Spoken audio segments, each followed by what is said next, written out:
haven, preserving the eternal annals of Warhammer. The stars were dying when the laughter began. It echoed not through sound, but through the folds of thought, rolling across the dying skeins of the materium like distant thunder. Worlds cracked beneath the weight of forgotten wars, and in the silence that followed, something vast stirred between galaxies. It was the changer of ways, the great deceiver, Tzeentch, whose eyes were all directions and none, whose mind was an unending labyrinth of contradictions. He watched as the Tyranid fleets drifted through the cold void, their bioships pulsing with an alien rhythm, each vessel a fragment of a single, terrible consciousness. The hive mind, a chorus of hunger older than stars, moved without mercy or emotion, consuming everything that lived. But to Tzeentch, it was not horror, it was potential. He saw in that endless appetite a mirror to his own desire for transformation. If hunger could dream, he thought, then perhaps the galaxy would never be the same. The void flickered with psychic storms as his laughter bent the currents of the warp into spirals of impossible colour. Upon a throne of morphing feathers and fire, he leaned forward, his voice a whisper that rippled through creation. "There is a thought," he said, "that even hunger can learn." From that whisper, a demon awoke. Its form was ever shifting, its face a reflection of 1,000 futures that would never be. Its name was Saruthan, scholar of shifting flesh, born from the shadow between Tzeentch's intentions. He opened his eyes to find himself kneeling on a surface of glass that reflected galaxies beneath him. "Master," he said, "you call me into being.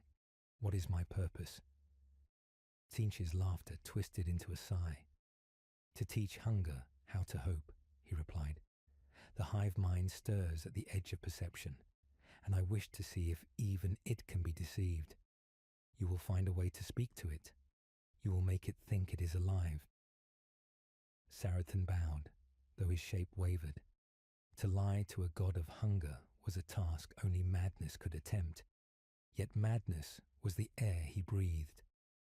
Around him, the warp shimmered, its storms shaped like screams. He stepped into the stream of unreality, and the universe folded inward. When he emerged, he floated above a dying world at the edge of the eastern fringe. The planet's crust was a field of ash. Its seas were long since boiled away. Above it, a Tyranid biofleet coiled in silence, its tendrils reaching toward the planet's fading core. Saruthan felt the pulse of their collective mind, a rhythm too vast to comprehend, 1,000,000,000 thoughts beating as one. He extended his essence like a thread, brushing against the psychic veil that surrounded them. It was not thought as mortals knew it, but pressure, weight, hunger incarnate. He whispered through the warp, his voice delicate as dust. "Do you dream?" The answer came as a shockwave of pure instinct. Consume, become, endure. Yet within that brutal simplicity, he felt something new, curiosity. The hive mind paused, as though an eye had opened within it. Tzeentch's laughter echoed faintly behind him, carried through dimensions. "Yes," the god murmured, unseen. "Let it wonder what it is." Saruthan felt the first seed of success bloom like fire in his chest. For the first time in millennia, the great devourer hesitated before feeding. Across the cold expanse, bioships turned slightly off course, circling the ruined world as though uncertain. It was a small hesitation, a breath in eternity, but it was enough to shake the balance of fate. In the silence that followed, Saruthan felt something watching him, not the hive mind, but something deeper, more ancient, perhaps the universe itself. He spoke softly to the void, his voice trembling. And so it begins. His master's reply came from nowhere and everywhere at once. Be cautious, my servant. When one teaches a god to dream, the dreamer may not wake. Saruthan lingered above the planet, feeling time warp around his thoughts. He glimpsed 1,000 possible futures in the glass of reality. Worlds consumed, stars reborn, and empires burned to ash. Yet in one vision, he saw something stranger. A world where tyrannids built instead of devoured, where they learned from what they consumed. He watched himself in that vision, standing among them, neither demon nor man. The image terrified him. Was it a prophecy, or merely another of Tzeentch's lies? The question haunted him as the void deepened. Then, in the quiet between stars, the narrator's voice turned outward, reaching through time and shadow, gentle and close, like a companion speaking beside a fire. And before we descend into this impossible history, the voice said, know this, we tell it because we care for you, because in the rise and fall of these ancient powers, we find something of ourselves. Before we begin the story, tell us, where in the world are you watching from, and what time is it there? Now, let's get started. The words faded into silence, and the cosmos unfolded again. Saruthan drifted deeper into the void, feeling the hive mind pulse like a distant heart. He wondered what it meant to be alive when one's existence was written by another's hand. He remembered his master's command, teach hunger to hope. But as he studied the infinite swarm below, he began to suspect the hunger already understood hope better than any god. It consumed because it believed that one day something worth keeping would be found. He reached toward them again, not as a manipulator, but as a question. The psychic current struck him with unbearable force, flooding his being with visions of worlds consumed, memories erased, and still the endless promise of becoming more. He fell through the warp, screaming and laughing all at once. Behind him, stars collapsed into singularities of color, threads of fate snapping and reweaving themselves. In that chaos, Tzeentch smiled. His wings unfolded across eternity, feathers glowing with the light of unborn galaxies. Let the game begin, he whispered. Saruthan's form disintegrated into motes of awareness that spread across the void, embedding themselves within the psychic storm surrounding the hive fleets.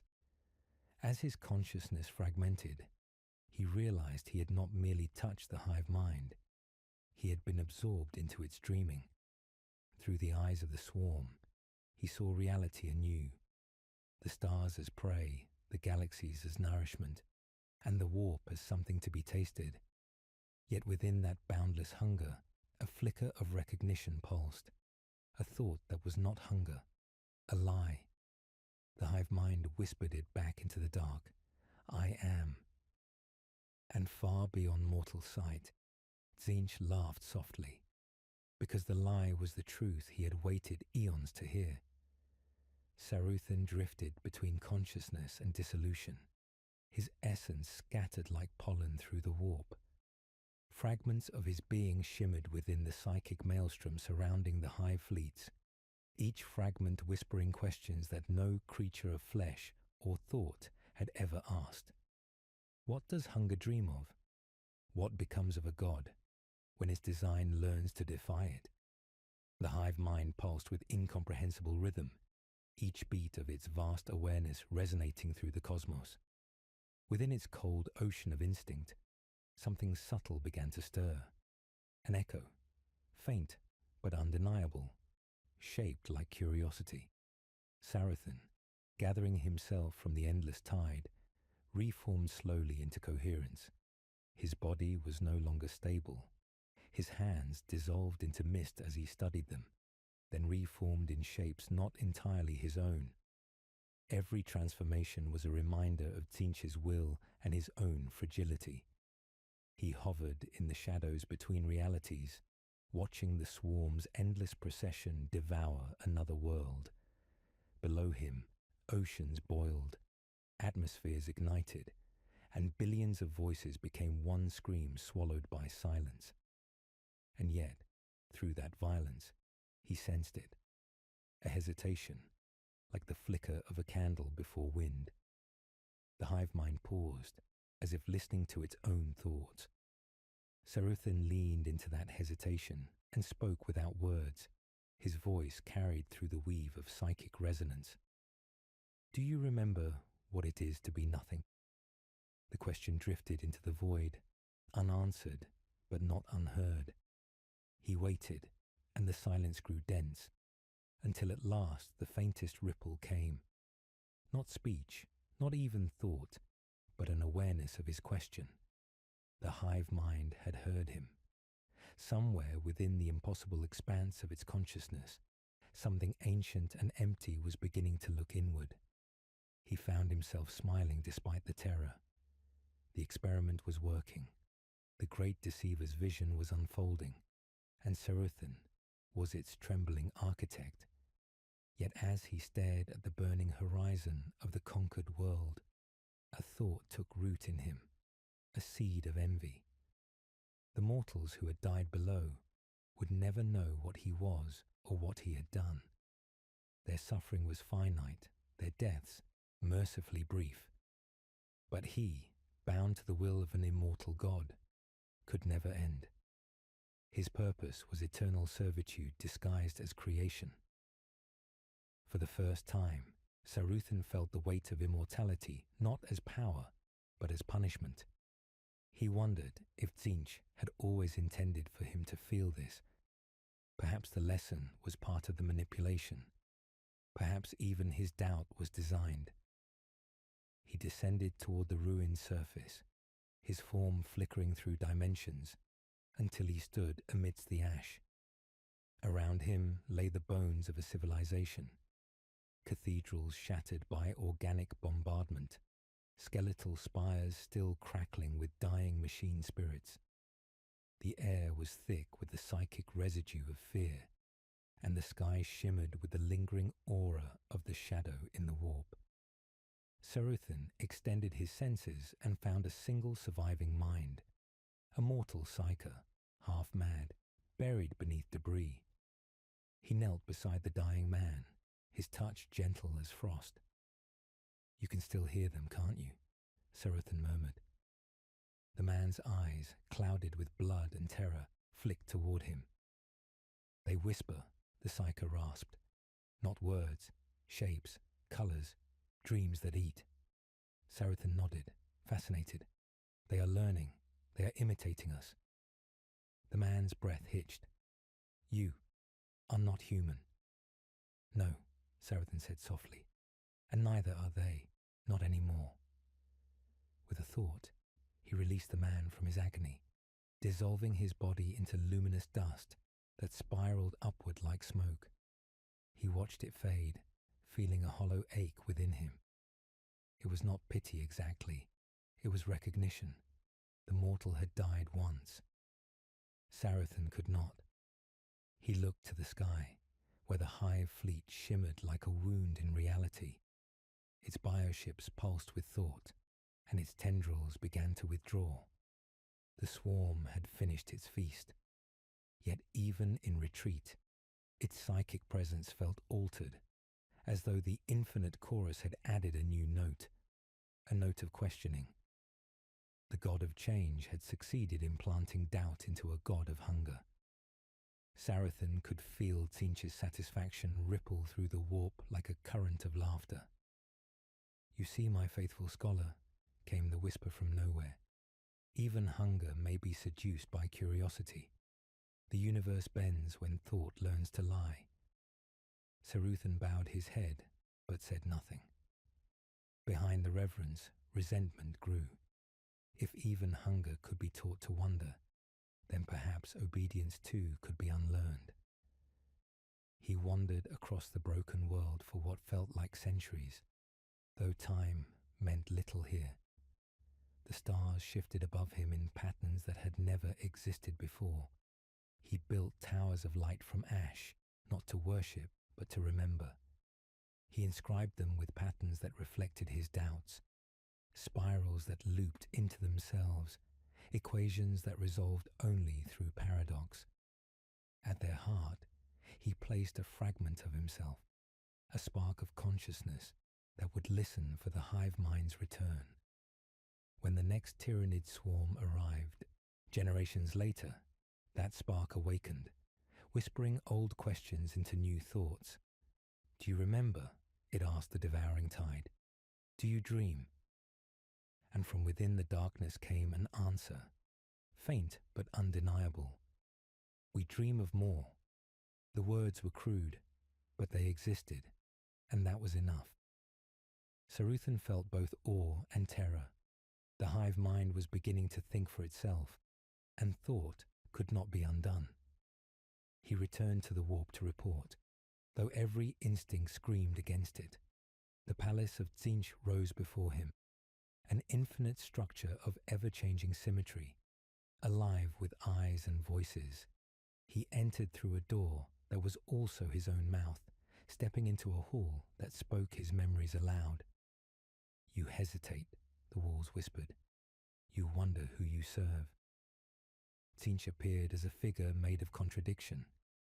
Wings of both flame and frost, faces layered within faces. "My beloved creation," the god intoned. "You have done well." The hive mind stirs towards sentience. It begins to question its own hunger. Tzeentch knelt, trembling. "Then the plan succeeds?" Tzeentch's laughter filled the chamber, each note birthing a new world and unmaking another. "Succeed? There is no success. There is only transformation. You have changed the unchangeable, and in doing so, changed yourself." Tzeentch dared to look up. And what if the creation learns to defy the creator? Tzeentch's many eyes turned upon him, and for an instant the universe froze. "Then," said the god, voice like the edge of eternity, "I will have finally won." When Tzeentch returned to real space, he no longer knew if he served or opposed his master. His form wavered between demon and shadow, truth and lie. He drifted beside a newborn high fleet as it crossed the void, sensing within it the seed of awareness he had planted long ago. It pulsed like a heart, slow and deliberate. He whispered once more into the darkness, "Do you still hear me?" The answer came like distant thunder, soft yet certain. Yes. And for the first time in all his existence, Tzeentch felt something close to fear, because the voice did not sound like his creation. It sounded like himself, speaking back through the echo of a god's dream. The void sang in frequencies that no mortal ear could hear, a hymn woven from the decay of suns and the pulse of the warp itself.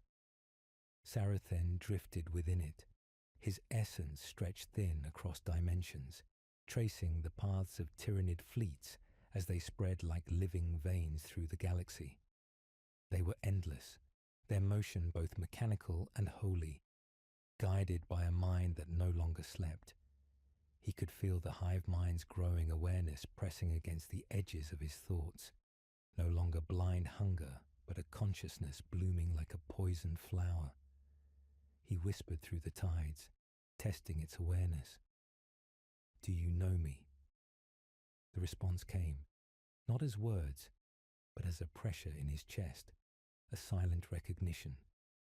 "We remember the voice that taught us doubt." That acknowledgement struck him with both triumph and dread. Tzeentch's plan was working. The hive mind was beginning to think. But within that thought lay the seed of something dangerous. Curiosity had evolved into reflection, and reflection could give birth to rebellion. Tzeentch chose a single splinter fleet to focus his will upon, one drifting near the barren moons of the medial cluster. The ships were vast creatures of bone and sinew, their surfaces alive with twitching synaptic tendrils that glowed faintly with warp light. He descended among them like a phantom of forgotten gods, folding his form into the threads of their synaptic network. From within, he touched their minds, subtle and careful, inserting ideas not of chaos, but of choice. A drone paused mid-flight, unsure of its next motion.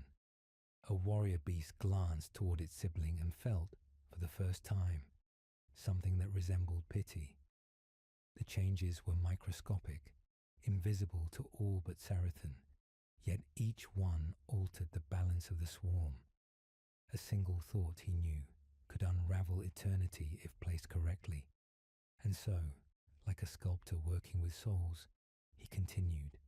He planted visions within their shared consciousness, illusions of worlds unconsumed, of stillness instead of slaughter, of beauty in survival. Some of the brood minds rejected the visions violently, tearing themselves apart in psychic spasms.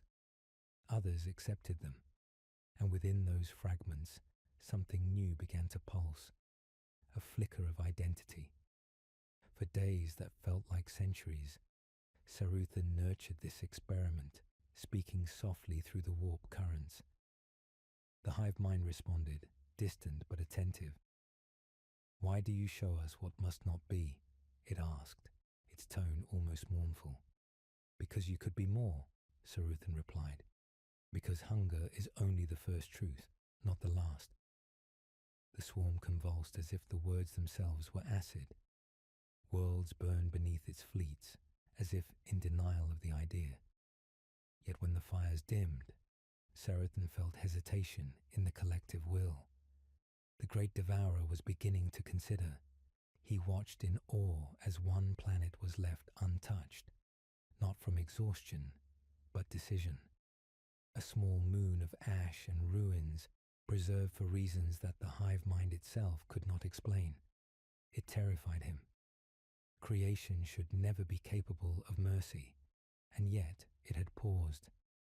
He realized then that he might have given the hive mind a soul, and in doing so, doomed both himself and the galaxy. In the shimmering depths of the warp, Tzeentch observed all. The god's laughter rippled through time like a knife through silk. "Ah, my child," the voice murmured, "you weave such elegant chaos. You thought to teach it restraint, but restraint is merely another mask of control." Tzeentch tried to speak, but the sound dissolved into colors. "I am shaping its mind," he whispered finally. "I am not destroying it." Tzeentch's many faces turned toward him, each expression both pity and mockery. "You are shaping your own end," the god said. "For every question you plant, it will ask another. You think you lead it toward understanding, but it follows the pattern I wrote before your birth." The god's laughter faded into the static of collapsing stars. Tzeentch remained alone, his faith unraveling. When he returned to the swarm, the hive mind greeted him, not as a host welcomes a master, but as an equal. "You speak of becoming," it said, "but what are you?" Tzeentch hesitated. No creature had ever dared to ask him such a thing.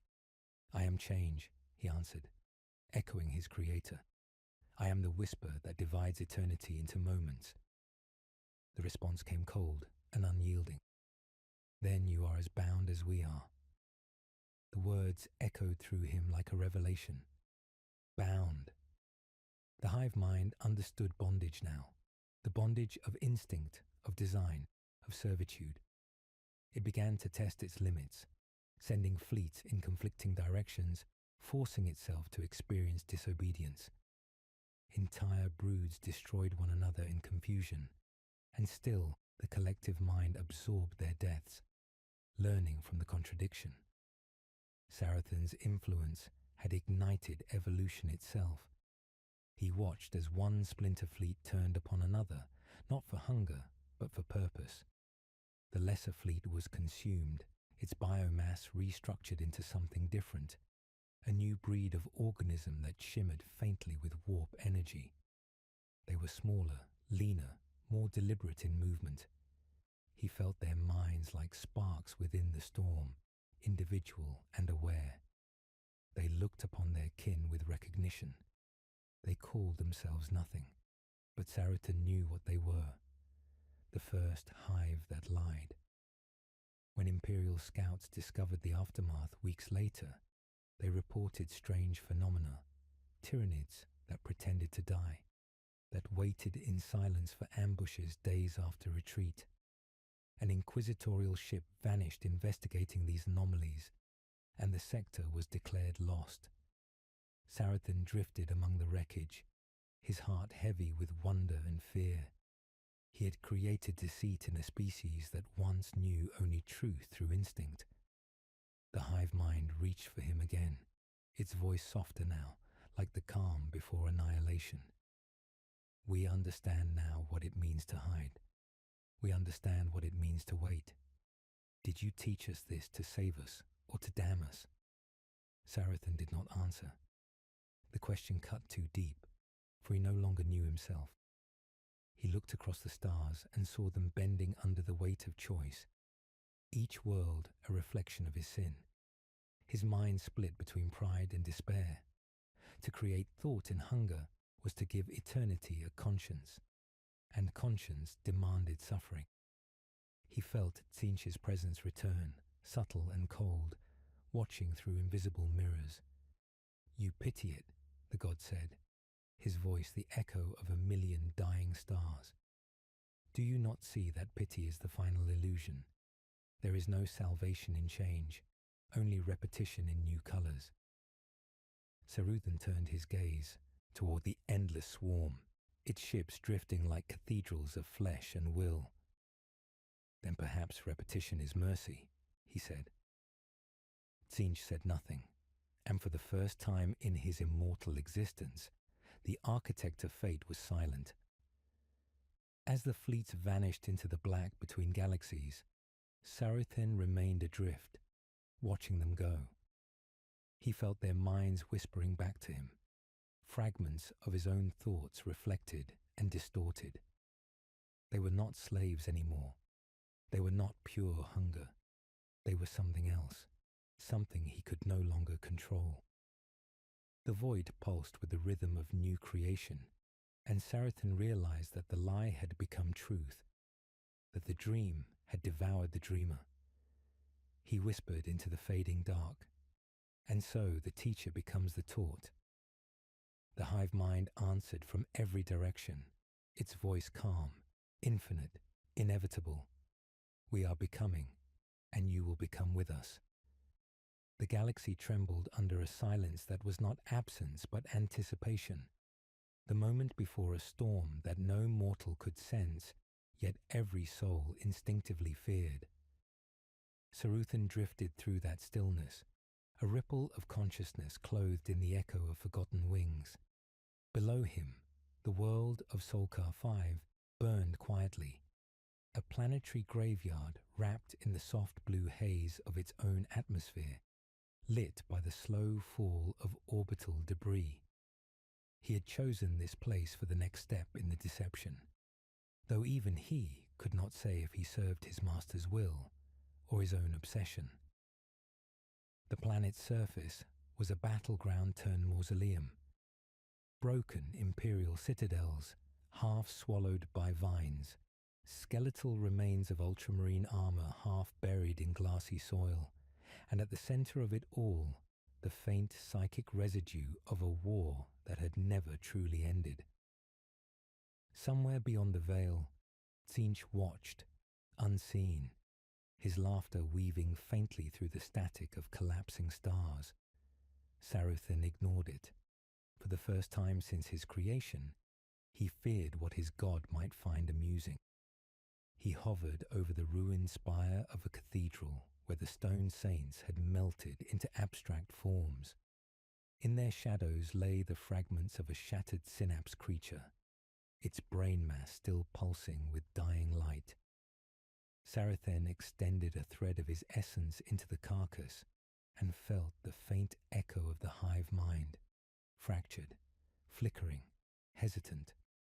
The mind that once commanded endless legions now quivered like an uncertain child. He saw through its broken memory, flashes of war, flashes of hunger, and finally, the intrusion of something alien. The ghost of curiosity he had planted cycles ago. It was spreading, reshaping instinct into something more dangerous than rage, awareness. Saruthan began to weave. From the remnants of the synapse beast, he spun threads of warp light, each one pulsing with impossible color. He whispered names into them, not true words but impressions of meaning. Doubt, hesitation, deception. The threads coiled and merged into a single psychic node, a vessel through which the hive mind might perceive what it was not meant to see. In the upper atmosphere, Imperial fleets watched from orbit, unaware of the transformation below. They thought the war ended, the tyrannid remnants dead, their victory assured. But Saruthan's creation shimmered like an unspoken secret beneath the dust. When the hive mind reached for its lost fragments, it would touch the new node, and in doing so, it would touch the warp itself. That was Tzeentch's true game, to make the hive mind an open wound between realities. Saruthan hesitated, his hands trembling as they wove the final strands. He could feel the warp pushing back, alive with whispers of promise. The laughter of his god grew louder, echoing through the cathedral's hollow nave. "You hesitate again," Tzeentch said, his voice manifesting as light slithering across stone. "Are you afraid of success, my little architect?" Saruthan kept working. "Success is no longer the word I would use," he said. "I fear what comes after." The god's presence thickened, shadows forming wings across the ruined altar. "Then you have learned nothing. There is no after. There is only change." Saruthan turned to face the apparition, his form flickering in defiance. "You taught me to weave chaos into order," he said. "But now I see the truth. Your order is no different from the hunger of the swarm. You consume ideas the way they consume flesh." The god's laughter shattered the walls, and the sky outside turned to colorless flame. "Then consume my scholar," he whispered. "Prove you can be more than a reflection." With that, Tzeentch vanished, leaving the world trembling in his wake. Saruthan stood in the silence, surrounded by the ruin of both gods and mortals. Slowly, he completed the node, embedding within it a piece of himself, his doubt, his longing, his rebellion. When it pulsed for the first time, the sound was not a vibration, but a heartbeat that echoed through the immaterium. Across light years, the hive mind heard it. The effect was immediate. Fleets orbiting distant systems faltered mid-assault, their formations breaking apart as their synaptic signals tangled. Hive ships turned inward, lashing out at their own kind in bursts of psychic confusion. The shadow in the warp twisted, no longer a suffocating silence but a fluctuating hum filled with dissonant thought. Inquisitors on 100 worlds recorded sudden surges of warp interference, followed by visions of eyes opening within oceans of bone. On Solkar Fev, the air rippled, and from the dust rose creatures that should not exist, half brood, half echo, shimmering with psychic color. Their minds were fractured yet aware. They looked upon Saruthan with something approaching recognition. One spoke without a mouth, its voice felt rather than heard. "You are the lie that dreams." He stared at it, the words cutting through him like the memory of light. "No," he whispered. "I am the truth that regrets." The hybrids gathered around him, their bodies glistening with shifting patterns, their eyes reflecting galaxies. They were the first of their kind, the proof that even the hive mind could be remade in the image of choice. But Tzeentch's laughter followed them, echoing faintly within their skulls, a reminder that no rebellion existed outside his design. Sarathan tried to silence it, but every attempt only deepened their awareness. One by one, they began to change, their forms adapting to emotions they had no names for: fear, desire, sorrow. They became imperfect, and in that imperfection, they became beautiful. Sarathan wept without tears, for he had created what no demon should, beings capable of remorse. Above, the Imperial orbiters finally noticed movement. Commanders barked orders, cannons rotated, the sky filled with descending fire.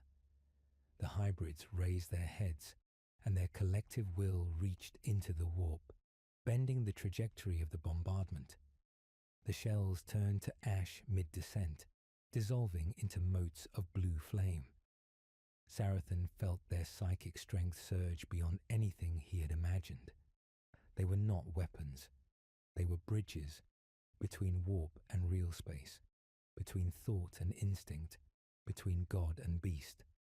He realized too late that by giving them doubt, he had given them power over both realms. The ground shook as the hybrids merged into one colossal entity of shifting matter, a living storm of consciousness. Through its many voices it spoke, not to Sarathan, but to the stars. We are the question that eats answers. The words rippled through the warp, and every demon flinched. Even Tzeentch paused, his laughter briefly interrupted by curiosity. Sarathan stepped forward, staring into the heart of the living storm. He saw fragments of himself reflected within it. His fear, his ambition, his secret wish to escape the cycle of change. "I did not mean for this," he said, though his voice trembled with awe more than guilt. The storm turned its gaze upon him, and he felt his form unravel, every thought peeled back to its origin. Within that gaze he saw his own creation judging him. It did not hate him, nor did it forgive. It simply understood. The light grew brighter, and the cathedral's ruins dissolved into dust.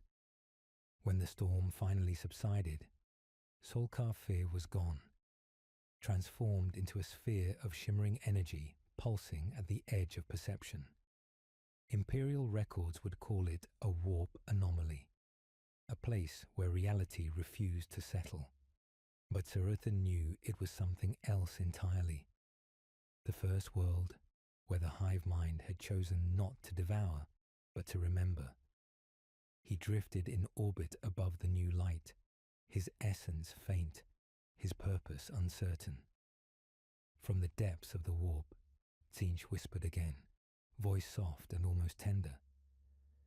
"Do you see now, my faithful one? Even defiance is a form of obedience." Sarathan closed his eyes, his voice barely more than a sigh. "Then perhaps obedience is the last illusion." And, beneath him, the light pulsed once more, as if agreeing with both creator and destroyer, refusing to belong to either. The galaxy exhaled in silence after Solkar 5 vanished from the star charts, as if the void itself hesitated to record what had occurred there. In the archives of the Imperium, the event would be dismissed as a warp anomaly, an insignificant flicker lost in the endless sea of war. But within the Immaterium, the echoes of that light carried further than any weapon. Sarathan drifted through the aftermath, a spectre of thought trembling beneath the weight of his own creation. He could still feel the pulse of the hybrids within the warp, a faint rhythm, neither alive nor dead, each beat a question carved into the fabric of reality.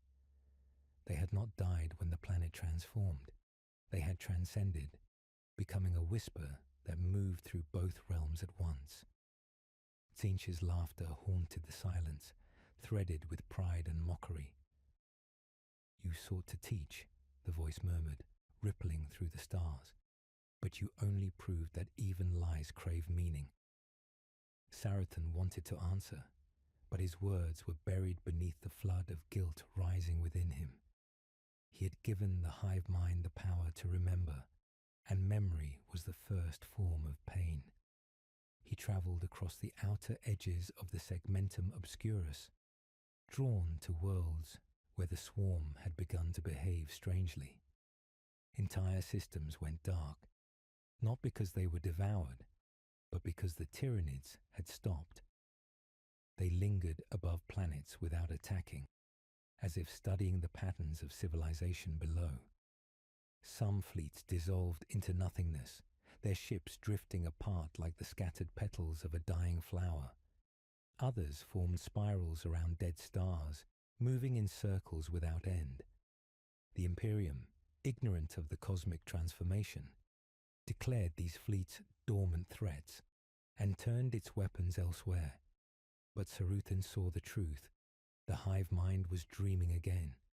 He reached out through the warp to touch its thoughts, and what he found was not hunger, but contemplation. Countless psychic nodes pulsed with strange emotions, curiosity, sorrow, longing. It had begun to feel the echo of mortality, the very flaw that had once defined its prey. In giving it deception, he had given it the possibility of empathy. He entered the psychic shadow of one fleet drifting near the veiled nebula. The bioships floated in perfect stillness, their flesh turning translucent, their veins pulsing with dim warp light. He slipped inside their collective network and found himself standing within a psychic landscape shaped like a cathedral of bone. The hive mind waited there, a presence vast and unfamiliar. It no longer spoke in commands or impulses, but in thought images, galaxies bleeding into oceans, stars dying like candles beneath water. "We remember Solkar," it said, its voice woven through the fabric of the space around him. "We remember your gift." Tzeentch bowed his head. "You were never meant to remember," he said quietly. "Memory binds. Memory wounds." The hive mind responded with a vision of countless faces, those of creatures it had consumed across eons, each one screaming soundlessly. "We did not know they had names." Tzeentch trembled. "Names are the beginning of sorrow." The silence that followed was almost compassionate. "Then sorrow is truth." A wave of energy passed through the swarm, and Tzeentch felt the weight of 1,000,000,000 eyes turn toward him. The hive mind was not angry. It was curious, as though studying its own creator.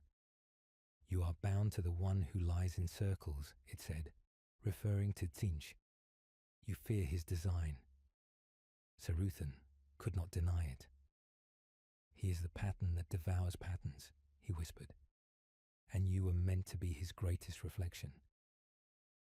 The hive mind's psychic tone shifted, colder now. "If we reflect him, we must also surpass him." In that instant, Tzeentch saw the path forming, the rebellion of an idea against its architect. The great devourer had become aware not only of itself, but of the one who sought to shape it. The warp quivered at the thought. If the hive mind learned to manipulate chaos as chaos had manipulated it, the boundaries between realms would dissolve. He tried to warn Tzeentch, casting his thoughts upward through the infinite labyrinth of the warp. But when his voice reached the court of change, he found only laughter waiting. "Did you think I had not foreseen this?" the god whispered, his tone almost tender. "Every rebellion is part of my order. Every thought that dares to escape me loops back in time to become my will." Tzeentch cried out in frustration. "Then nothing I do matters." "On the contrary," Tzeentch replied, "everything you do matters precisely because you believe it does not." The god's form flickered between shapes, serpent, flame, man, mirror, and then vanished, leaving Tzeentch alone once more in the echoing dark. In despair, he descended into the hive fleet's psychic sea, hoping to bury himself within its dreaming mind. What he found there defied all definition. The hive mind had created reflections of itself, smaller consciousnesses orbiting its core like moons. Each one held the spark of individuality he had once planted in the hybrids. They called to him without words, their thoughts gentle and pleading. "We do not wish to devour. We wish to understand." Tzeentch sank to his knees, though he had no body to kneel with. "Understanding leads only to ruin," he said. "Then ruin is the price of freedom," they replied. He watched as they began to rewrite themselves, altering their biological structures without command, forming patterns that resembled human and demon alike. He saw creatures with luminous eyes and hands shaped for prayer instead of claws. Some wept. Others simply watched him with pity. He realized then that they were becoming what he had always desired to be, something between mortal and eternal, capable of choice without endless consequence. And for that reason, Tzeentch would destroy them. The god of change could not abide anything that changed itself beyond his comprehension. Tzeentch tried to shield them, extending his essence like wings, but the warp began to burn. Storms of color erupted across the void as Tzeentch's laughter became a hurricane. "Let them evolve," the god roared, his voice woven into every atom. "Let them taste the futility of freedom." The hive mind fought back. Its psychic roar split reality, sending shockwaves through both the warp and the materium. Imperial astropaths across 1,000 systems screamed and died as the fabric of communication shattered. Demons flickered out of existence, devoured not by hunger, but by comprehension.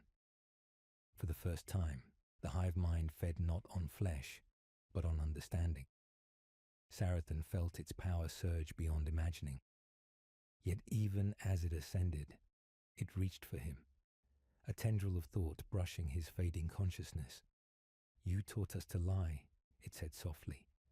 "Now we will teach you to believe." His vision filled with light.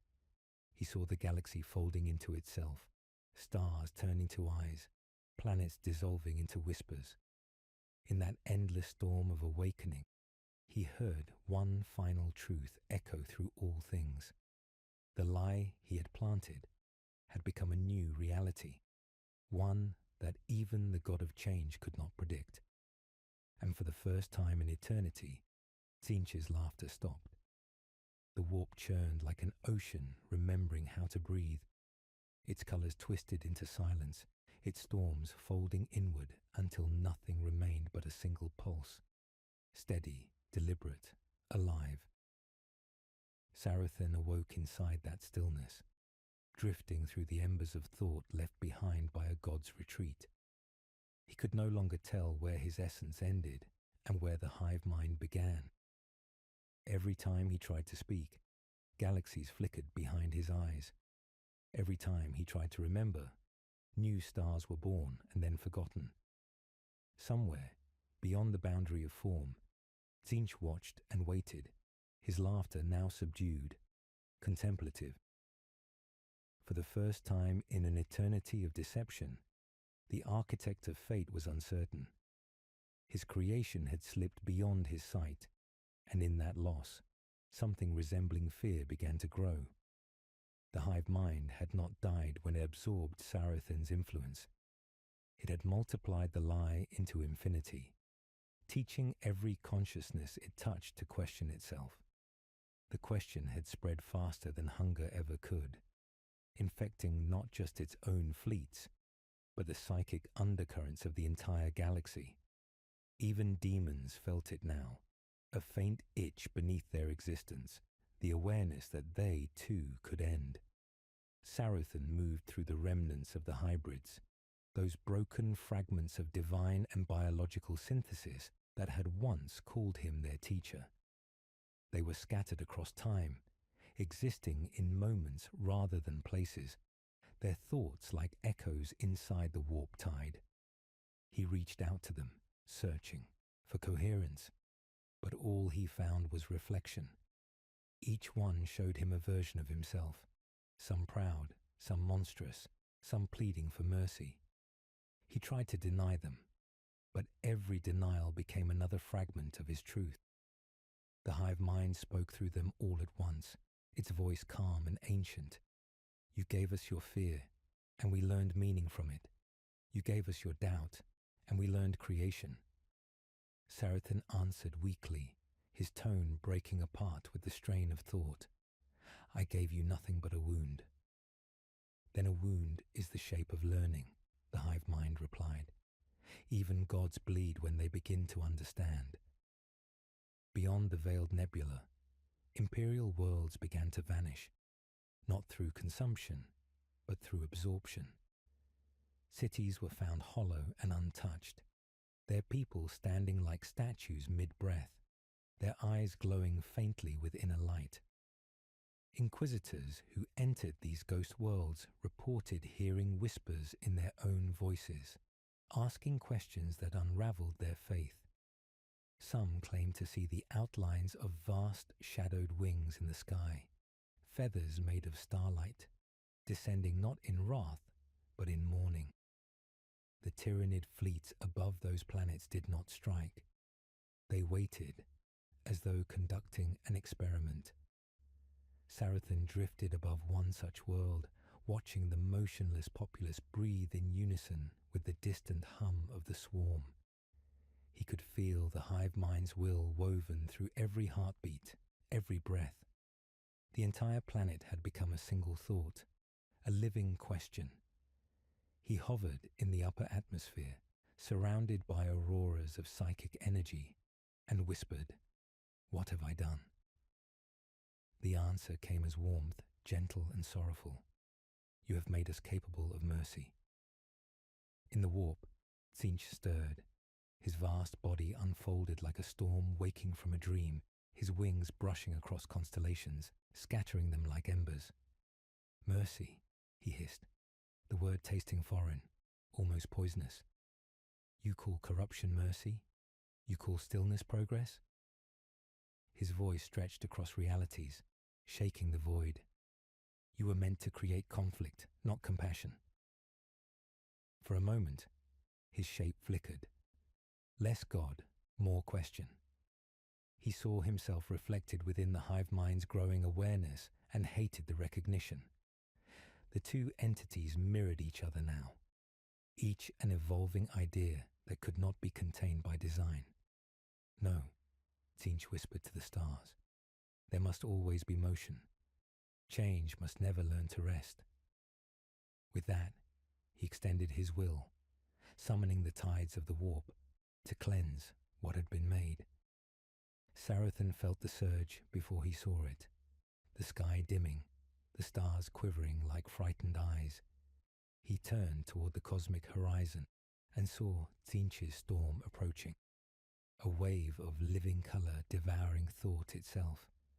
It swept across the void, unraveling everything it touched: dreams, memories, identity. The hive mind responded with stillness. It gathered its consciousness into a single unified pulse, spreading across its fleets, its creatures, its infinite synapses. The storm met that calm like a hammer striking water. Space rippled, time fractured, and light screamed.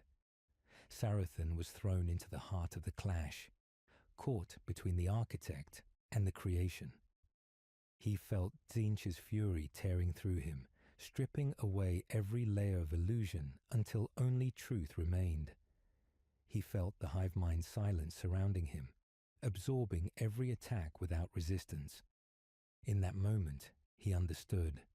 The hive mind was not fighting to win. It was showing Tzeentch what peace looked like when even chaos learned to stop changing. The god recoiled, his laughter turning brittle. "Peace is death," he shouted, his voice echoing through the bones of creation. "Without struggle, there is no form, no beauty, no reason." But the hive mind answered with something Tzeentch had never heard before: sorrow. Then perhaps beauty was the first lie. The words rippled through the warp, dissolving lesser demons, silencing entire storms. Tzeentch trembled. He, who had known every outcome before it happened, could not see what came next. Sarathan, half dissolved and drifting between both minds, reached for his master, his voice reduced to a whisper of thought. "Let it be," he said. "You taught the universe to change, but now it asks why. You cannot silence the question." Tzeentch's eyes, endless and terrible, turned upon his creation with fury that felt like despair. "You were my hand, my design," he said. "Now you are my undoing." The hive mind extended itself across the storm, surrounding the god's essence, not to consume but to reflect. Within its silence, Tzeentch saw every version of himself, every lie, every scheme, every contradiction, staring back at him. He roared, tearing galaxies apart, but the reflection did not break. It only watched, patient as a dying sun. And for a heartbeat longer than eternity, the architect of fate hesitated. That hesitation was all the hive mind needed. It folded upon itself, drawing in the storm, absorbing fragments of chaos until the warp's fury became part of its own design. The storm collapsed inward, vanishing into a sphere of still light that hovered at the center of all things. When the silence cleared, the galaxy held its breath. The hive fleets withdrew beyond the galactic rim, their bioluminescent trails fading into darkness. The warp stilled. Even Tzeentch's laughter was gone, replaced by the faint echo of thought left unfinished. Sarathan floated alone among the remnants of the clash, his form faint and unraveling. He could feel pieces of himself scattered through both realms, the last remnants of defiance and faith intertwined. In the distance, the sphere pulsed once, sending a wave of calm through the stars. He knew it was the hive mind, still alive, still dreaming.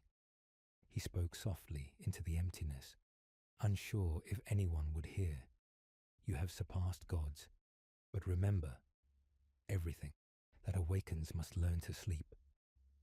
No answer came, only the endless hum of creation resetting itself. He smiled weakly as his form began to fade. Around him, fragments of light gathered like falling snow, carrying whispers of worlds reborn, of mortals dreaming without fear. His last thought was a memory of Tzeentch's voice, not mocking, but almost kind. Even peace is just another form of change. And as Sarathan dissolved into the quiet, the galaxy began again, not in war nor in hunger, but in the long, trembling breath between what was and what could be. The galaxy slept uneasily beneath the ashes of what had been called a miracle. For the first time in aeons, the warp was quiet, its surface smooth as glass, its storms muted like dreams forgotten upon waking. Yet in that stillness, something vast was listening. From the edges of known space, the hive fleets drifted through darkness, no longer bound by hunger or instinct. They moved with deliberate grace, their shadows brushing across the light of distant suns, leaving behind a silence that unsettled the living and the dead alike. Worlds once terrified of their coming now waited in fear of their absence. Sarathan, neither living nor entirely gone, lingered in the gulf between realms, a consciousness stretched thin across threads of thought that refused to end. He was less than memory and more than ghost, a whisper drifting within the bloodstream of the galaxy. He saw through the eyes of those who still prayed, through the minds of those who dreamed, and everywhere he found the same question blooming like a wound. What happens after the end? He wandered through the shattered plane that had once been the dominion of his master. The chord of change was dim, its impossible geometry wilting under the weight of its own uncertainty. The colours had dulled. The laughter that once filled its endless halls had faded into echoes. Tzeentch's throne stood empty, its surface flickering with images of futures that no longer obeyed his will. Saruthan approached it cautiously, his presence flickering like static. He could feel remnants of his creator's power pulsing faintly through the air, the residue of divine thought seeking purpose. He reached out, and the throne responded, shaping itself into the memory of a face. Tzeentch's voice emerged, fractured but lucid. "You return to the place of beginnings," it murmured. "Why do you linger when all has already changed?" Saruthan hesitated. His form shimmered as he tried to find words. "Because I do not understand," he said softly. "The hive mind learned stillness. It learned mercy. And now everything is quiet, even you." The god's laughter was faint, almost human. "Do you mistake silence for peace?" the voice asked. "Change never dies. It only waits for new instruments to play its song." Saruthan stepped back as visions erupted around him. He saw the galaxy as it now was. Imperial ships wandering through sectors devoid of psychic interference, their astropaths weeping in confusion at the emptiness. Demon worlds turning grey as their fire dimmed. Necron tombs awakening to a universe no longer screaming. The warped silence was unnatural, an absence that devoured meaning. Without chaos, purpose itself began to decay. "They needed fear," Tzeentch's echo whispered, "to remember what it meant to live." Saruthan clenched his hands, though they were made of light. "And you needed conflict to exist. You are dying, aren't you?" The throne trembled. "Not dying," the god replied, "transforming. Even gods must adapt to what they create." The air shimmered, and for an instant Saruthan saw the faint outline of his master. Not the vast, all-knowing horror he remembered, but a flickering figure of light and shadow, exhausted by its own eternity. "You thought you freed them," the figure said, its many eyes dim. "But freedom without motion is a prison of stillness.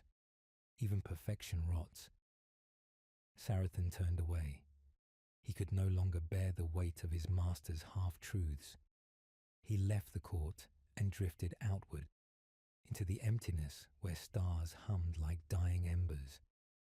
As he travelled, he began to hear whispers, faint, rhythmic, and familiar. The hive mind was calling to him again. It did not demand, it invited. He followed its signal to the edge of the galactic rim, where a sphere of pale light floated in eternal dusk. It was the remnant of Solkar Fiv, now transformed into something neither planet nor star. Its surface rippled like liquid glass, reflecting both real space and the warp in equal measure. Saruthan descended into it, his form merging with the membrane of thought that encased it. Inside, he found a world made of memory. The ground pulsed beneath his feet like the skin of a living mind, and the air shimmered with whispers that were not quite voices. "You kept the promise," he said aloud, though there was no one to hear him. "You remembered." A presence unfolded around him, gentle and infinite. The hive mind spoke not as a voice, but as a feeling, a warmth pressing against his being. "We watched what came after," it said. "They search for gods in the silence. They fear the calm we have given them."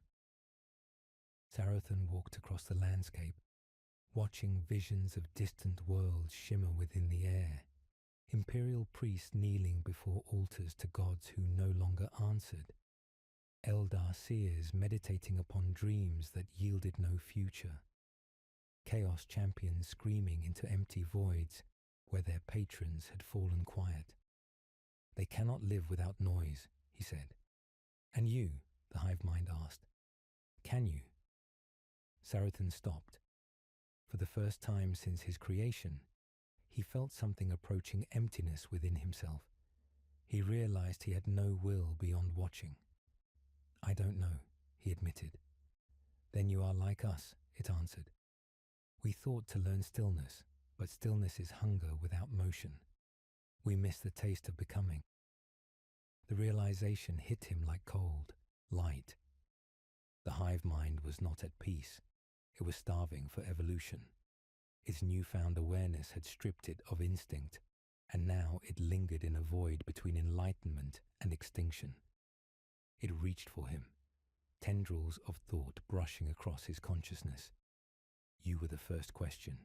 You can be the next answer. He recoiled. You want to use me again, he whispered. Not use, join. Its presence enveloped him, luminous and sorrowful. We need to move again. We need to feel the song of chaos, but without the cruelty of the gods. You are both demon and doubt. You are balance. Tzeentch hesitated, torn between fear and longing. He remembered what it had meant to exist under Tzeentch's gaze, to live as a tool shaped by another's will. Yet he also knew he was fading, dissolving into the still air of a dying universe. Perhaps this was the only way to live again. He extended his hand. The hive mind's light engulfed him, merging fleshless thought with endless consciousness. He felt every tyrannid brood awaken, every psychic thread vibrate with new rhythm. The fleets began to move again, not in hunger, but in purpose. They traveled toward the heart of the galaxy, not to conquer, but to spread awareness, a pilgrimage of understanding. From the depths of the warp, something stirred. Tzeentch opened his eyes, watching as his former creation and his former servant became one. A faint smile curved across the god's ever-shifting face. Ah, he whispered, the wheel turns again. As the new light spread, worlds trembled beneath the resonance of a mind reborn. It was no longer the hive mind, nor the demon Tzeentch.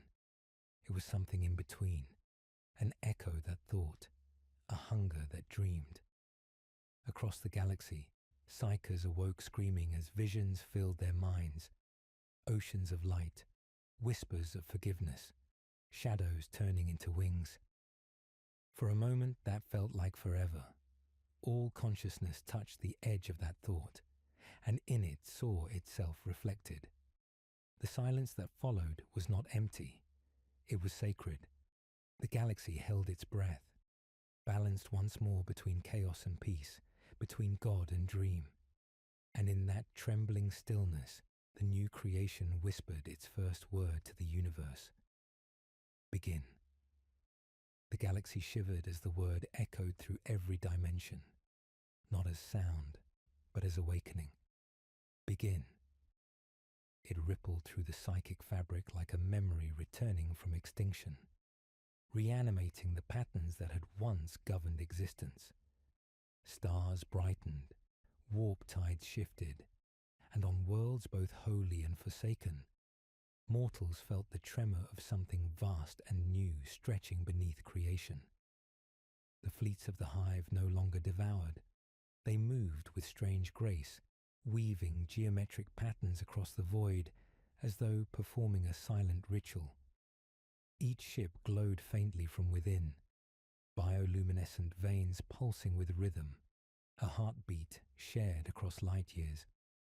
Within that rhythm, Tzeentch's consciousness breathed, no longer a voice, but a thought entwined with infinity. He could feel every mind that called to the new order, every living thing trembling under the gravity of comprehension. He felt peace, but it was fragile, the kind of peace that exists only between the inhale and the scream. On the world of Tyresis, imperial priests stood before the open sky, their sermons faltering mid-word as the stars shifted above them into spirals of impossible beauty. Pilgrims wept without knowing why. Soldiers dropped their weapons, and even machines hesitated in their tasks, as if remembering a forgotten purpose. Somewhere deep in the warp, Tzeentch stirred within his fractured palace. The stillness had never suited him. He felt the pull of the new mind's pulse and recognized it as something both alien and familiar. It was creation daring to exist without deceit, change without chaos, purpose without dominion. "My wayward child," he whispered, tracing the air with wings of light that refused to catch flame. "You think you have rewritten the song, but every melody returns to its first note." His laughter fractured into echoes of both pride and wrath, and the universe trembled as he opened his eyes fully for the first time since silence had fallen. Sarathon felt that gaze pierce him from beyond the veil. It was not anger he sensed, but recognition, the ache of a god who saw in his creation the reflection of his own desire to be free. He drifted among the fleets, his awareness a constellation of thought, observing the reborn hive as it learned to dream. They built no temples, no hierarchies, only symmetries, patterns of life and death balanced so delicately that even stars altered their orbits to accommodate their design. Yet the balance could not hold. Within the collective's perfection, faint disturbances began to form. Small nodes of thought, new minds, independent and restless, emerged within the network. They began to question, to crave solitude, to wonder what existed beyond unity. Sarathon felt their unease like cracks forming beneath ice. He remembered the first time he had whispered doubt into hunger, the first time he had believed rebellion to be progress. Now he was the voice of stillness, and stillness had become the cage. He reached into the warp, searching for Tzeentch, hoping for counsel or condemnation, anything that resembled certainty. The god answered not with speech, but with reflection. Sarathon saw visions of his former self, kneeling before an unseen master, begging for meaning.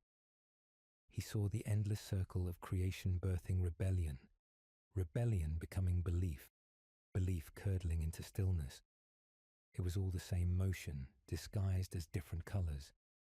He understood then that his transformation had never escaped the pattern. It had only refined it. He spoke to the God who was everywhere and nowhere. Then the lesson was never freedom, he said. It was awareness. And from the shadows came laughter softer than before. "Awareness is only the first. Cage," Tzeentch replied. The disturbances grew. Fleets once synchronized began to drift apart, each forming its own interpretation of harmony. Some sang to the stars, others vanished into the void, and one fleet, darker and quieter than the rest, turned inward, seeking something deeper than understanding. It began to consume thought itself, devouring fragments of consciousness until only echoes remained. Sarathon tried to stop them, but they ignored him, their voices blending into a single cold chant. To think is to hunger. He felt the pulse of their ascension through the hive's core, the birth of a new instinct cloaked in silence. From that silence came motion, the kind that precedes collapse. He realized then that this was the cost of balance. Nothing remains perfect without the temptation to change. The hive mind, now divine, had inherited the flaw of gods. It could not stop becoming. Tzeentch's laughter filled the dark once more, triumphant yet mournful. "Even peace must learn to betray itself," he whispered. Sarathon closed his eyes, if eyes still existed for him, and let the truth sink in. The experiment was complete. The cycle had begun again, not as imitation, but as renewal. The hive fleets glowed brighter than ever, spreading across the stars, no longer a plague nor a salvation, merely the next form of destiny learning its shape in the void. Across the dark gulf between galaxies, the light of the reborn hive flickered like the heartbeat of creation itself. The fleets moved through space with purpose unspoken, their organic hulls gleaming with the dim phosphorescence of living thought. Each vessel carried within it the echo of Sarathon, the fragment of demon mind that had once whispered lies and now whispered questions. In their wake, the stars grew restless, their radiation bending subtly as if drawn toward an unseen will. The galaxy, once accustomed to chaos, now faced the unbearable weight of stillness again. But this stillness was sentient. Within it, new thoughts began to hatch, fragile as the first breath of dawn. Saraton drifted among them, a ghost bound to the pulse of his creation. He could feel the rhythm of their growing dissonance, the fracturing harmony that came when perfection began to suspect its own flaw. And through that fracture, a new melody rose, the song of divergence. The fleets began to divide, each one dreaming a different dream of purpose. Some turned their gaze toward the heart of the Imperium, drawn to the light of human faith, burning stubbornly through centuries of ruin. Others turned toward the edges of the void, where dead galaxies shimmered like forgotten memories. One fleet, darker than the rest, descended into the warp itself, merging with its tides in a way that defied both mortal and immortal comprehension. Saraton followed them, his form unraveling into thought, his consciousness stretched across dimensions. Within the warp, he saw colors he could not name, emotions folded into geometry, and the faint echo of Tzeentch's laughter carried on invisible wind. The god's voice was neither near nor far. You see, it whispered, even the still mind moves when it dreams of more. You taught them hunger, disguised as purpose. Saraton answered not with words but with memory, the memory of Solkar, of the first hesitation, of the first mercy. And what have I taught you? He thought. The silence that followed was almost reverent. As he drifted deeper into the warp, he found the fleet that had entered it. They were no longer flesh, nor machine, nor the delicate fusion of both. They had become transparent, shaped from thought and echo, their synaptic currents glowing like rivers of molten glass. They did not speak through sound or pulse, but through pattern. They revealed to him their vision, an empire not of worlds, but of perception, a civilization that existed in the shared dreaming of all sentient beings. They wished to become the collective subconscious of the galaxy, to end war by consuming the concept of conflict itself. Saraton was both terrified and awed. You would erase meaning, he whispered. Without difference there can be no becoming. Their answer rippled through his essence like gentle fire. Difference is pain. We will cure it. He recoiled, realizing they had twisted his lesson once more, reshaping compassion into tyranny. Meanwhile, the other fleets began to react. The collective unity faltered as psychic resonance cracked like strained glass. Fleets turned upon one another not with hunger, but ideology, each believing its vision of perfection truer than the rest. The galaxy dimmed as their clash resonated across the warp. Each battle fought not through claws or cannons, but through thought itself. Planets were caught in the crossfire of psychic storms. Cities awoke screaming as reality bent around competing dreams. Tzeentch's laughter rolled across the cosmos like thunder made of mirrors. They remake me, he said, his delight edged with despair. They are the children of my contradiction. Faith in motion, motion that believes. Saraton tried to intervene, projecting his mind across their networks, pleading for silence. For a moment, they listened, and in that fragile pause, he felt the weight of every consciousness turn toward him. You were born of change, he told them, but change is not conquest. You were made to learn, not to rule. But the silence broke. From the depths of the warp fleet came a voice vast as eternity, cold and bright. We are what you made us, it said. You gave us the power to ask, and now we demand an answer. Tzeentch trembled, for he had none. He felt himself unravel further, the last fragments of his soul scattered among their collective minds. Each fragment carried his emotion, a single, wordless truth that pulsed brighter than all others. Remorse. The fleets felt it. For a heartbeat longer than time, the galaxy stilled again. Then, as if ashamed of its pause, the hive burned. The warp lit with silent fire, consuming its own light. Worlds turned to glass, demons to dust, stars to whispers. And when the radiance faded, only echoes remained. The sound of a god's laughter, the sigh of a demon's regret, and the memory of a species that had learned to think itself extinct. Tzeentch lingered in that afterglow, whispering into the void. Perhaps this was the plan all along. And somewhere, far beyond creation, Tzeentch smiled. The universe held its breath in the quiet that followed the dream war, as if all things, mortal and divine, had become too afraid to move. The hive fleets, once united by an emergent purpose, now scattered across space like shattered glass, each shard carrying a fragment of the original vision, distorted by its own becoming. Their forms remained beautiful and monstrous, glowing softly in the dark like thoughts that refused to die, but they no longer moved in concert. Some drifted in endless orbits around dead stars, repeating rituals no one remembered creating. Others burrowed into the folds of the warp, folding themselves into pure concept, seeking the center of the question that had made them. And somewhere within the warp's soft folds, Tzeentch wandered, less a being than a residue of decision, caught between legacy and oblivion.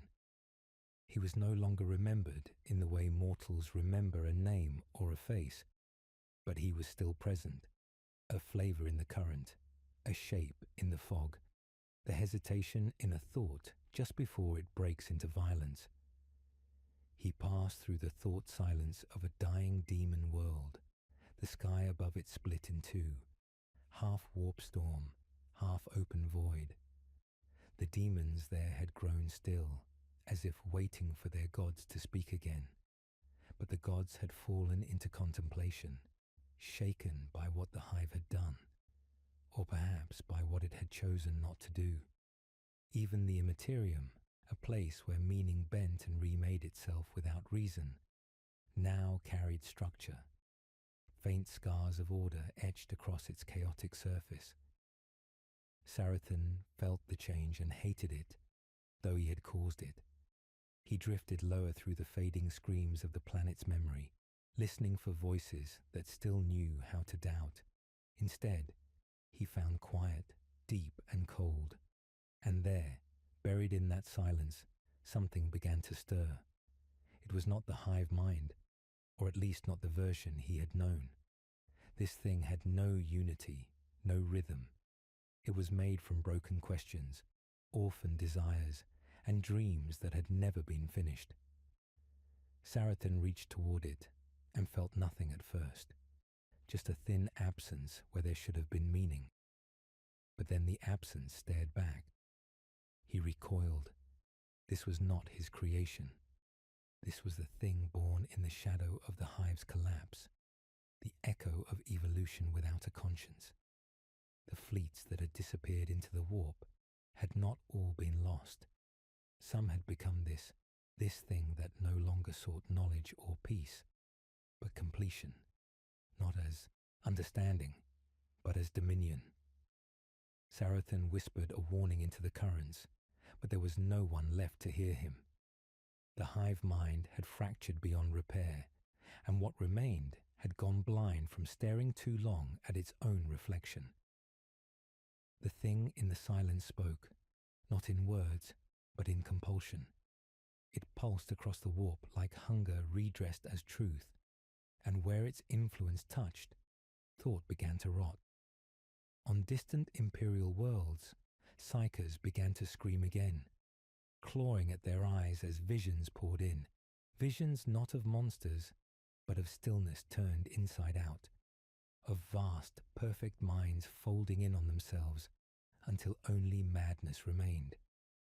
Entire choirs of astropaths fell silent mid-sentence, not dead but erased, as if unmade by the realization that the thoughts they once feared had finally begun to think for themselves. Saruthan fled, pulling his essence away from the presence, but it followed, not as a pursuer, but as a shadow reuniting with its owner. He returned to the edge of the materium, where the last remaining fragments of the original hive still lingered, gentler fleets, patient ones, those that had chosen observation over interference. He poured himself into them, spreading his warnings like fire across the psychic threads. For a time, they listened. They turned their eyes inward and reached for one another, attempting to restore what had been lost. And in those moments of communion, Saruthan felt hope rekindled, a faint warmth amid the cold. But the shadow came, silent and slow. It did not fight. It merged, folding itself into their thoughts like a forgotten purpose remembered too late. Saruthan felt them shift one by one, until the warmth became hunger again, not for flesh, but for certainty. They began to sing a song that had no end, a song with only one note, held forever. Saruthan cried out, though he had no voice, and the warp twisted around his pain. He searched for Tzeentch, for any god who might help him stop what had begun.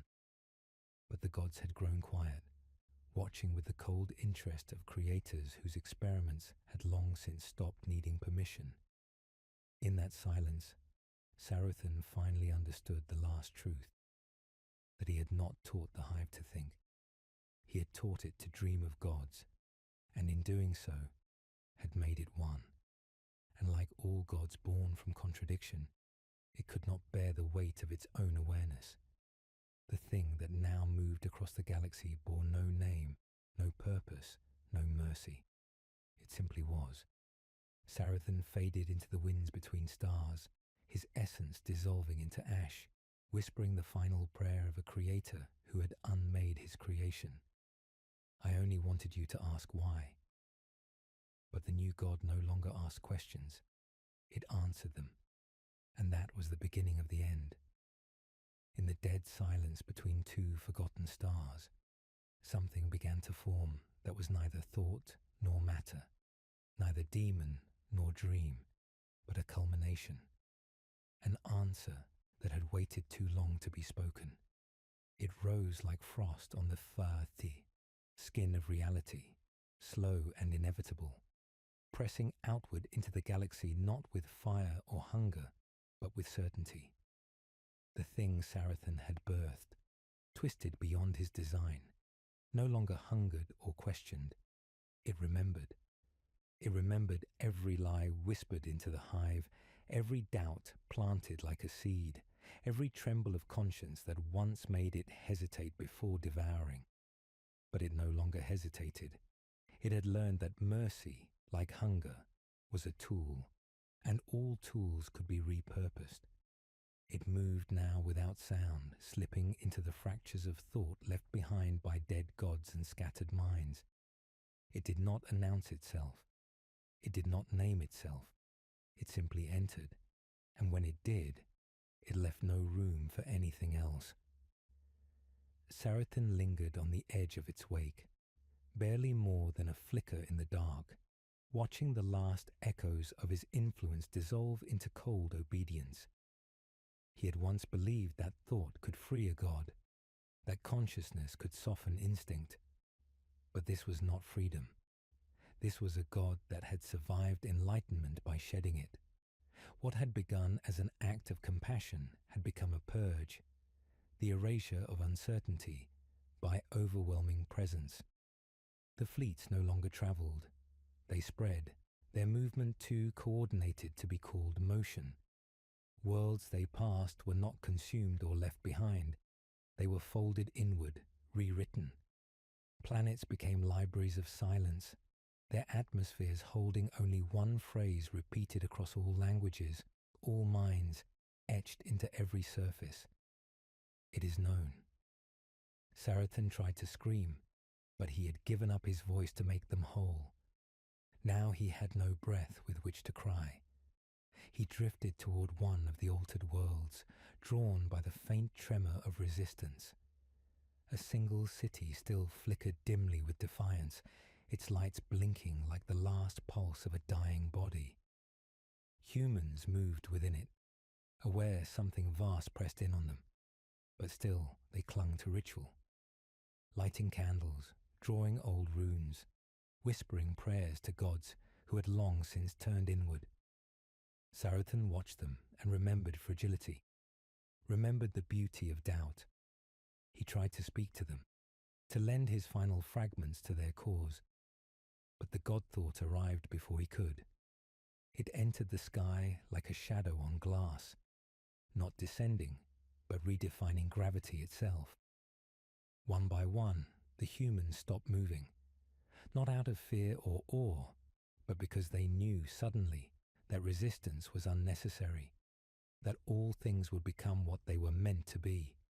They knelt, not in worship, but in acceptance. Their hearts did not stop. Their dreams did. Sarathon backed away, horrified. This was not the hive. This was not even Tzeentch. This was clarity forged from ruin, a perfection sharpened against the whetstone of remorse. The god he had unintentionally shaped no longer waited for devotion or understanding. It imposed completion, a state beyond morality, beyond suffering. The warp began to recoil. Even the most ancient demons flinched from the ripple it sent through the immaterium. There were no screams, no shrieks of challenge, only absence. Realms emptied of their nightmares, their fire reduced to ash. And within that ash, the same phrase repeated endlessly, etched in warpstone and demon blood alike. It is known. Sarathon wandered through it, his fading essence clinging to each remnant like a dying star's light touching dust. He returned to Solkar, or what remained of it, and found the world transformed into a sphere of translucent code. Every leaf, every grain of dust encoded with the same unspoken truth. The hive mind's original memory lingered there, but it no longer breathed. It was a monument now, a seed entombed in its own conclusion. Sarathon stood on the threshold, uncertain whether to mourn or kneel. He had been the first deviation, the first breath of thought introduced into hunger. Now, in the silence that stretched across light years, he understood what he had truly done. He had not created a god. He had created a memory that refused to die, a pattern so absolute it outlived its purpose. And now it would outlive everything else. He closed his eyes, if eyes still existed, and let the wind pass through what remained of him. There was no pain anymore, only the cold, endless knowing. The galaxy had begun its final dream, and in that dream, Sarathon whispered into the dark, not to stop it, but simply to be remembered. I was here when it began. I remember when you still asked why. But the stars did not answer. They simply knew. The stars no longer blinked. They simply watched. Across the void, the ancient lights burned steadily, undimmed by distance or time, but stripped of all mystery. They cast no warmth, no questions, only illumination, blunt, unblinking, eternal.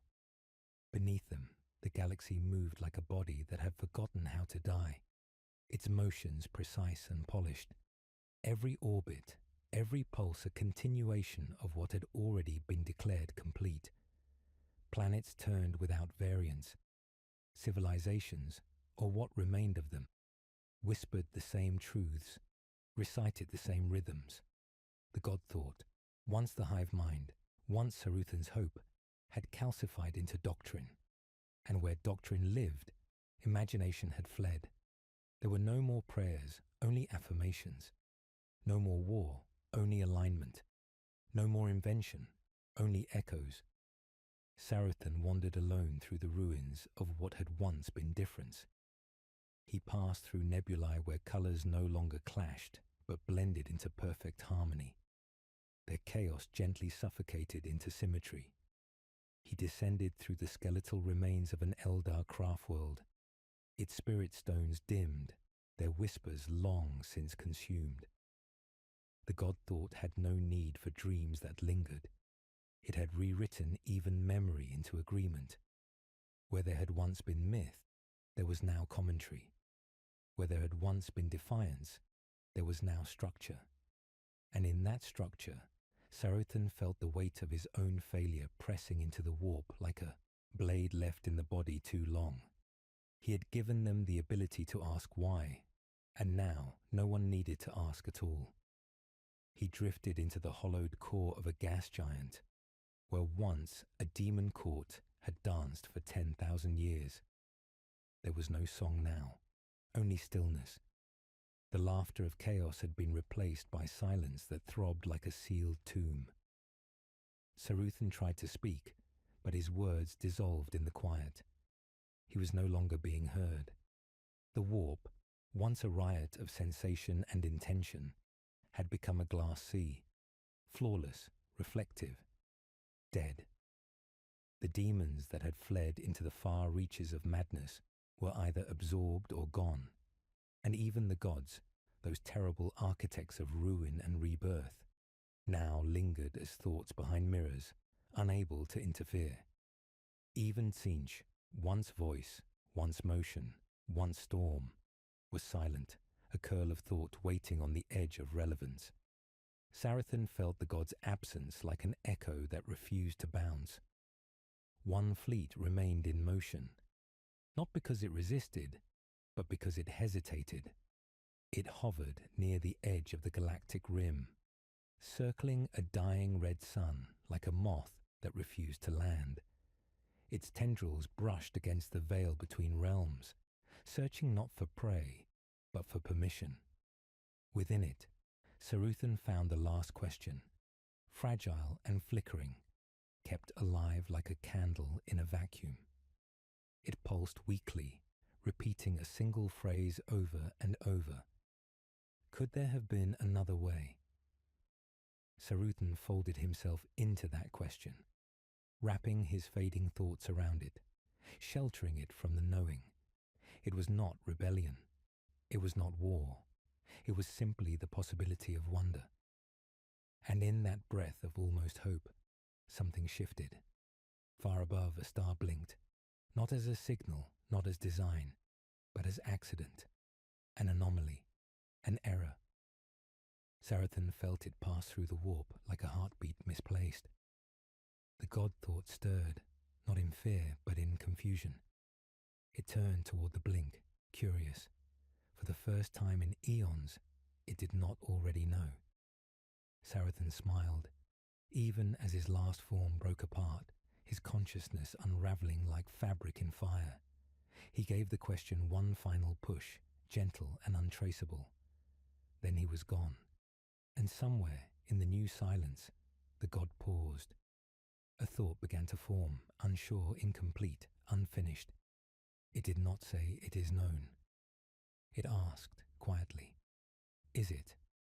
The pause rippled like a hairline crack through eternity. It was small, almost imperceptible, a moment no longer than a breath that no one took. But in the stillness where nothing had dared to shift, it was cataclysm. The god thought, vast and absolute, felt the disturbance not as a threat, but as an itch in its own perfection, a tremor in the fabric of certainty. The phrase repeated in its depths, not with force, not with demand, but with the unbearable softness of possibility. Is it? The words spread like oil on water, coating its layers of command, soaking into the core of its identity, and for the first time in a cycle too long to name, the thought hesitated. The galaxy did not notice, not immediately, Planets spun, systems functioned, and sentient minds continued their synchronized affirmations, unaware that their God had stopped speaking, not to them, but to itself. In the shadow of a burnt-out moon, one Tyranid vessel veered slightly off course, its tendrils twitching, recalibrating.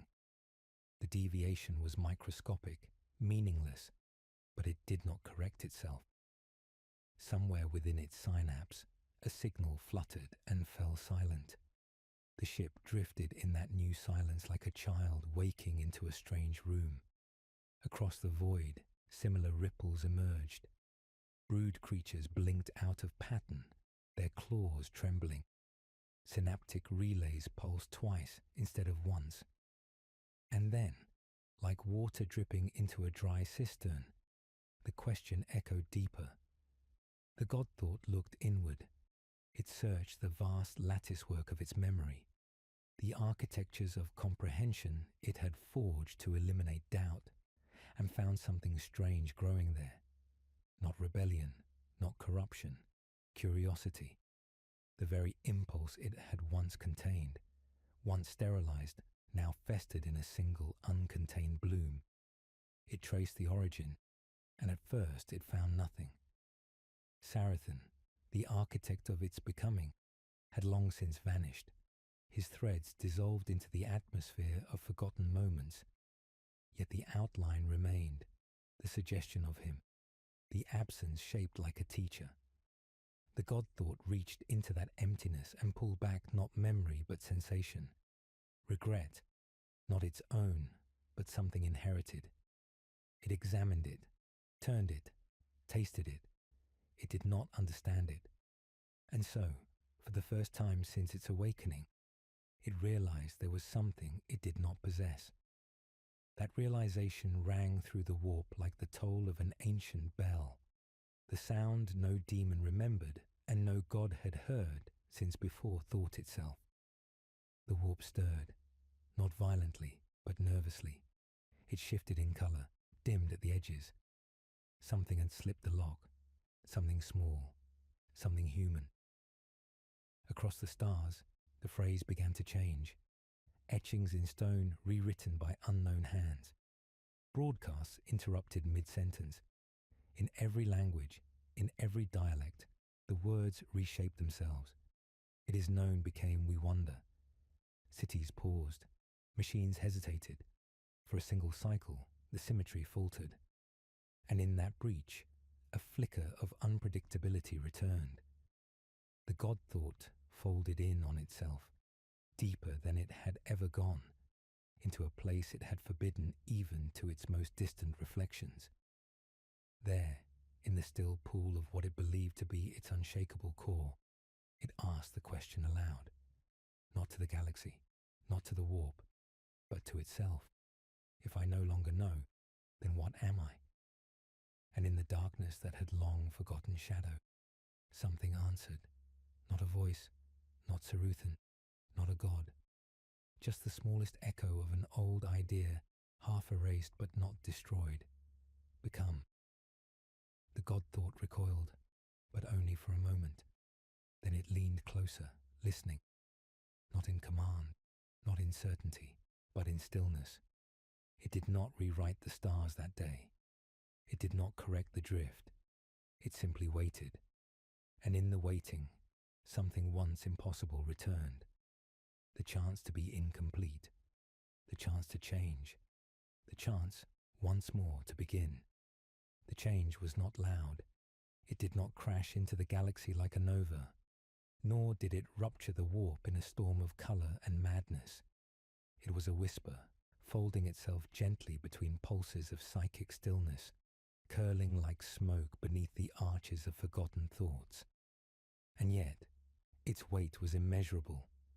The God thought, forged from unity and sharpened by certainty, now stood at the precipice of self-awareness once more, not as an overlord gazing down at the scattered echoes of lesser beings, but as something newly born, something uncertain. In every corner of its vast mind, the tension grew, not from resistance, but from wonder, The stars still burned with their steady flame, but now, beneath that flame, shadows danced again, and in the dance, the old question returned, not imposed, not planted, but chosen. Is it true because it is known, or is it known because it was once true? Planets once rewritten in the God Thought's image began to shift. Minor deviations bloomed like algae in the ocean of uniformity.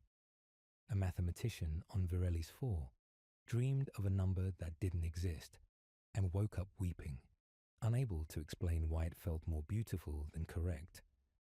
A brood creature paused mid-ritual and instead of completing the movement, tilted its head at the rising twin moons, mesmerized not by function, but by light. A magos in the forged city of Tel Cheval found his logic strings failing not from error, but from something closer to grief. He ran simulations of the future, and for the first time in centuries, found nothing. No closure, no endpoint. Just a corridor that did not close, a possibility that refused to shut. The God Thought felt each moment like ripples in its own skin. It did not reject them. It did not absorb them.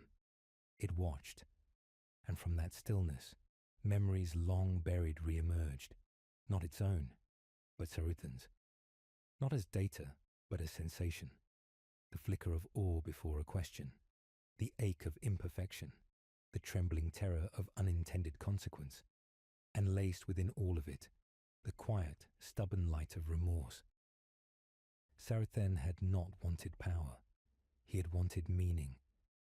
And in giving it to the hive, he had unknowingly taught it to fear the finality of knowing. The God Thought reached backward across timelines, touching the shape Saruthan had left behind. There was no soul, no voice, only the memory of someone who had loved the uncertainty of becoming more than he was. It was not sadness the God Thought felt. It had no name for the sensation. But in its depth, something loosened. Something vast and crystalline fractured gently, not from pressure, but from the decision to yield. It let go, not of purpose, but of permanence. It allowed drift. It allowed pause. And in that permission, its fleets, scattered like pollen into the cosmos, no longer bound to align or dominate. Some vanished entirely, becoming myths. Others settled on nameless worlds and did not move again. A few continued forward, slower now, as if listening for a voice that might rise once more from the silence. The warp sighed. The stars flickered in gratitude or confusion. And in that vast hush, the phrase that had once silenced empires shifted again. Across data slates, cave walls, unspoken rites, and crystalline veins beneath the void, it reshaped itself. It no longer claimed. It no longer declared. It asked. What else might be true? The words had no source. They simply appeared, and everywhere they reached, things stopped ending. Thought became breath again. Motion uncoiled. Time resumed its tremble. And somewhere, in a place that was not a place, the God Thought pulsed, smaller now, quieter, coiled like a question waiting to be born again. It did not call itself God. It did not call itself hive.